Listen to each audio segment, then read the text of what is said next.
কুতুববাগ দরবার শরীফের মহান পীর ও মুর্শেদ শাহ সুফি আলহাজ মাওলানা হযরত সৈয়দ জাকির শাহ নকশবন্দি মুজাদ্দিদি কুতুববাগী কেবলাজান আসন্ন ওরস শরীফ স্থগিত ঘোষণা করে লিখিত এক বিবৃতি দিয়েছেন। আমি নেহাল হাসান খসরু পীর কেবলাজানের পক্ষে সেই বিবৃতি পাঠ করছি। প্রিয় দেশবাসী, আসসালামু আলাইকুম ওয়া রাহমাতুল্লাহ। ইসলাম শান্তির ধর্ম, সুফিবাদ শান্তির পথ। সেই শান্তি ও মানব সেবাই আমাদের লক্ষ্য।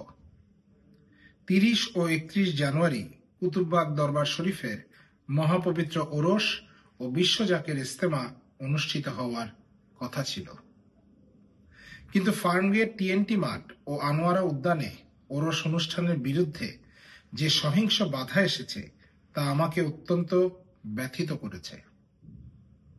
আমি মানবজাতির শান্তি ও কল্যাণ চাই। সেজন্য 30 ও 31 জানুয়ারির ওরস শরীফ আমি স্থগিত ঘোষণা করছি।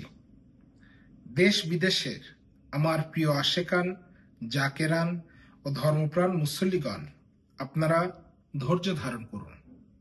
নিজ নিজ এলাকায় ভাই বোনদের নিয়ে 31 জানুয়ারি শুক্রবার ঘরে ঘরে ওরস ও দোয়া মিলাদ পালন করুন।